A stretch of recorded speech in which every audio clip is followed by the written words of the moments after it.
तस्वीरें आपके सामने रखते हैं जिससे अंदाजा लगाया जा सकता है कि किन चुनौतियों का सामना वहां पर जो जवान है वो कर रहे हैं, लोगों की जिंदगियां कैसे फंसी हुई हैं। तबाही से पहले की जरा तस्वीर हम आपको दिखा दें।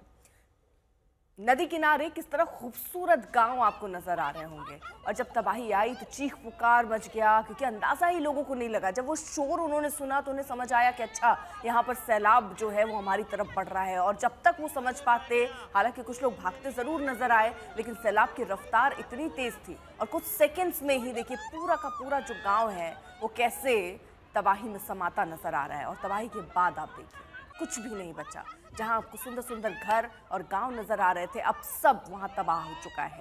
अभी तक 190 लोग ये अथक प्रयास के बाद बचाए जा चुके हैं। हेलीकॉप्टर की मदद से युद्ध स्तर पर ये रेस्क्यू चल रहा है। सड़कें क्योंकि टूटी हुई हैं और रास्ते नहीं हैं जिनके माध्यम से वहां पहुंचा जा सके। अब पहले उनका निर्माण होगा, लेकिन क्योंकि जिंदगियां मलबे में फंसी हो सकती हैं, ऐसे में इतना इंतजार कर पाना, उन जिंदगियों को और आफत में डालना, उन तक रेस्क्यू कैसे किया जाए, ये सारी चुनौतियां, इसीलिए हेलीकॉप्टर की मदद ली जा रही है। और जो मुख्यमंत्री वो लगातार नजर बनाए हुए हैं, वो खुद इस रेस्क्यू ऑपरेशन को अपनी नजर से देख रहे हैं और कोशिश कर रहे हैं कि जल्द से जल्द राहत लोगों तक पहुंचे। वहीं खीरगंगा नदी के क्रोध से पहले धराली की खूबसूरत तस्वीरें जो है वो देखती बनती है, लेकिन 34 सेकेंड में सब कुछ बदल गया। अब तो बस कुछ इमारतें ही खड़ी दिख रही हैं। जिस तरफ से सैलाब गुजरा वहां तो आपको कुछ नजर नहीं आएगा, लेकिन ये तबाही की तस्वीरें हम आपके सामने रख रहे हैं, जहां पर देखिए सड़कें धंस चुकी हैं। हालांकि राहत बचाव में सेना और लगातार जवान जुटे हुए हैं। अब सैलाब आने के बाद वो पूरा मलबा है, उस मलबे में जिंदगियां दबी होंगी और वहां मौसम भी जो है वो परीक्षा ले रहा है। ऐसे में चुनौतियां बहुत सारी हैं, रास्ते टूटे हुए हैं, सड़क मार्ग से आप उन तक पहुंच नहीं सकते हैं। आशुतोष हमारे साथ, हमारे सहयोगी मौजूद हैं जो लगातार कोशिश कर रहे थे किसी तरह उस स्थल तक पहुंचे। अभी भी आशुतोष आप कितनी दूर हैं और किस तरह से सड़क जो है वो वापस से सुचारू रूप से चल पाए, या क्या ऑल्टरनेटिव हो सकता है, उस पर कैसे काम हो रहा है? क्योंकि अगर ये हुआ तो ही और बड़ी संख्या में मदद पहुंच पाएगी। बिल्कुल सही कह रही हैं आप, और इसीलिए मुझे लगता है अभी भी समय लगेगा। अब कल पहला पड़ाव हमने गाड़ियों के रास्ते पूरा गांव 15-20 किलोमीटर का ऑल्टरनेटिव लिया था। कल यही पड़ाव जहां मैं अभी खड़ा हूं, इसको रिस्टोर किया जा रहा है। इस पहाड़ के ऊपर चढ़ के, यहाँ कोई ट्रैक नहीं है, इस पहाड़ के ऊपर चढ़ के झाड़ियों के बीच पहाड़ों से होते हुए फिर मैंने ये 200 उसके चक्कर में 600-700 मीटर का ये स्ट्रेच था। अब वो दलदल है। सबसे बड़ा खतरा क्या आपको बताऊं, जिस पहाड़ के ऊपर हम अब यहाँ चढ़ के गए थे उसमें 1-1 फीट की गहरी खाई बन चुकी है। और आज बस इतनी गनीमत है कि चूंकि वहां पर पानी नहीं हो रहा, अगर बारिश होता तो पानी उसमें रिश्ता, दरार चौड़ी होती, मलबे का वजन होता, वो फिर नीचे आ जाता। ये सड़क देखिए ना, यहीं पर धस गई है, वो 1.5 से 2 फीट फिर वापस नीचे धसक गई है। और इसलिए धसकी है कि नदी के किनारे ये देखिए जो वहां पर पानी आ रहा है, पूरी की पूरी सड़क के नीचे का हिस्सा खाली हो गया है। ये कोई डिजाइन बनावट नहीं है, प्रकृति ने किया है और इस तरह कर दिया है कि इस नुकसान को भरपाई करने के लिए जो मानवीय एफर्ट होते हैं, मानवीय कोशिश है, वो नाकामी होती है। ये जो बड़े बड़े बोल्डर आप देख रहे हैं नदियों के, स्वाभाविक नहीं है। जरा एक बार आइए, जरा इधर दिखाइए कि जो गंगा का जो प्रवाह है भागीरथी का, वो किस कदर गुस्से में सब कुछ अपने साथ बहा ले आई थी। बिल्कुल, इसका रौद्र रूप तो देखा ही है, जिसके बाद आज इतने लंबे और बड़े स्तर पर ये रेस्क्यू ऑपरेशन चलाया जा रहा है। आशुतोष, आप नजर बनाए रखिए। तो 34 सेकंड की वो तबाही, कैसे एक पूरा का पूरा गांव मलबे में बदल गया, इसकी बानगी धराली है। वहां अब सिर्फ बर्बादी और तबाही का मंजर है।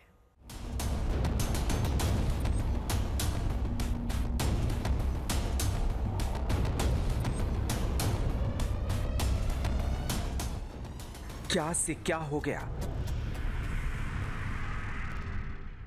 900 लोगों का गांव खत्म हो गया। हर तरफ मलबा है, हर तरफ मौत का मंजर है, हर तरफ डराने वाली तस्वीरें हैं। कहां तो ये पूरा गांव गुलजार था, अब मलबे में कुछ घर हैं, कुछ गाड़ियां हैं, बस मलबा है और मलबे के नीचे जिंदगी की आस है। राहत और बचाव का काम जोरों पर चल रहा है। हर्षिल सेना कैंप के जवान कई लोगों के लिए देवदूत बने। इन्हीं लोगों ने 190 लोगों की जान बचाई। 2 दिन हो गए, लेकिन अब भी धराली पहुंचना चुनौती है। यहां बस हेलीकॉप्टर से ही मदद पहुंच रही है। हेलीकॉप्टर से ही रेस्क्यू टीम आ रही है। हेलीकॉप्टर से ही बीमार जख्मी लोगों को अस्पताल तक ले जाया जा रहा है।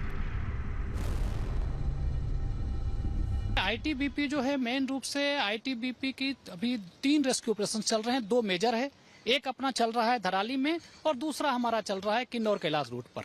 तो अभी शिमला सेक्टर में। अब देखिए जो धराली की बात है, कल आप सब जानते हैं कि किस तरह से खीर गंगा में फ्लैश फ्लड आने से वो वहां पर सारी चीजें हुई हैं। तो इसमें 35 बटालियन माहीडंडा, 12 बटालियन मातली, 2 से हमारी 5 रेस्क्यू टीमें कल वहां पर पहुंच गई। अभी 130 लोग हैं ग्राउंड पर मुस्तैदी से। आईटीबीपी के हमारे हिमवीर्स जो हैं डीजी आईटीबीपी के निर्देश से और आईजी जो है नॉर्दर्न फ्रंटियर के कमांड में हमारी 5 रेस्क्यू टीम लगी हैं। 130 लोग वहां पर डटे हुए हैं।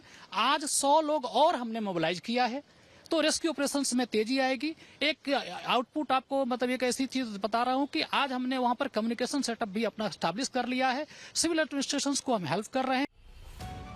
मंगलवार को दोपहर करीब 1:30 बजे हादसा हुआ, लेकिन अब तक सड़क के रास्ते से रेस्क्यू टीम धराली नहीं पहुंच पा रही है। जगह जगह पर सड़कें ध्वस्त हो गई हैं।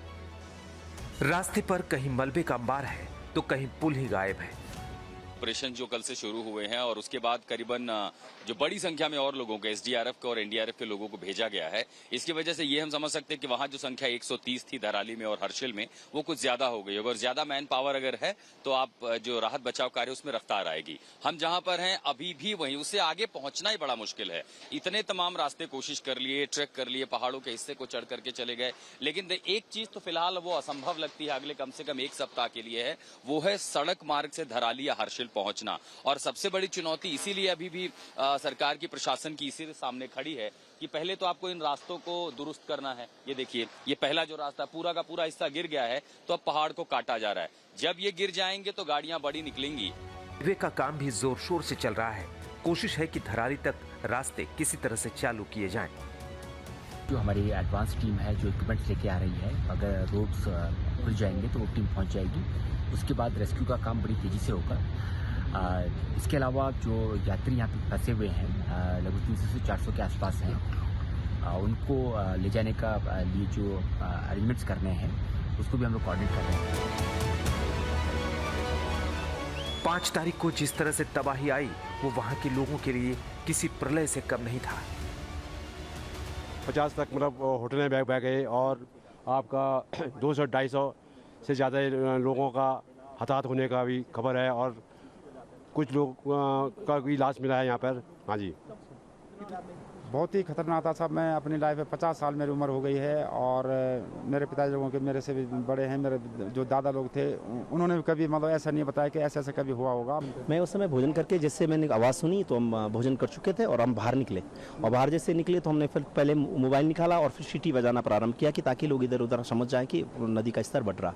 और जैसे हमने मोबाइल निकाला तो यहाँ पे अंदर से खाई में दिखती नहीं है नदी, और उसके बाद जैसे वो बाहर निकला तो पूरा सैलाब था। जैसे हमने उसे देखा तो हमारी आवाज़ें बंद हो गई। हम सीटी बजाना चाह रहे थे ना, तो हमारे यहाँ वहाँ से सीटी नहीं बज पा रही थी। वो तो शुक्र था कि खीर गंगा नदी मौत का मलबा लेकर बाईं ओर मुड़ गई।